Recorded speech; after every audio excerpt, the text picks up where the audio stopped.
benvenuti alla nuova esposizione collettiva dal titolo Tutti figurativi, inauguratasi presso la Galleria L di Preganziol. Espongono gli artisti Rolando Benvenuti, Luciano Cinghialta, Anna Rota Milani, Roberto Schembri e Roberto Spairani.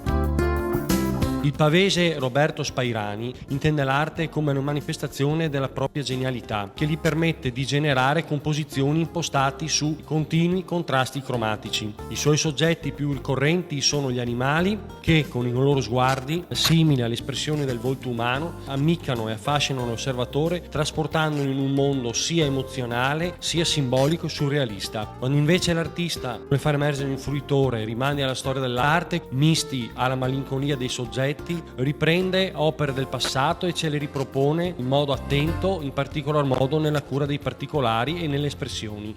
Rolando Benvenuti, fiorentino, concepisce l'arte come una passione interiore, capace di stimolare curiosità, esplorazione, divertimento e soprattutto libertà, sia esecutiva sia creativa. I suoi soggetti sono ripresi da interpretazioni inerenti al mondo del teatro. Ultimamente, però, l'artista ha declinato la sua creatività verso la rappresentazione del paesaggio, in cui emerge una consistente palpitazione atmosferica, la quale si declina in una rappresentazione tipica del vedutismo, su cui l'artista inserisce mito scultoreo e macchie di colore. Il vicentino Luciano Cinghialta vede l'arte come la capacità di sentire la vibrazione dell'esistenza, cioè la vita che lo circonda, e che cerca di concretizzare attraverso due soggetti ideali, la bellezza femminile e la natura. Il realismo veneto viene dunque piegato dall'artista per esaltare l'emozionalità che trapela dal dipinto, cercando così di coinvolgere lo spettatore in una dimensione atmosferica pregna e bucolico agreste.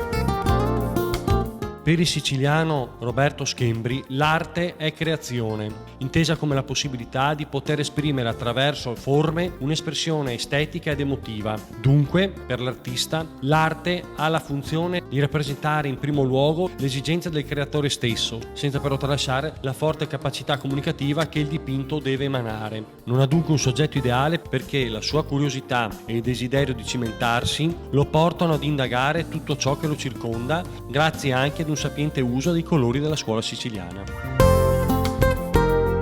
Solitudine, serenità e libertà sono le sensazioni che si percepiscono osservando le opere della piemontese Anna Rota Milani.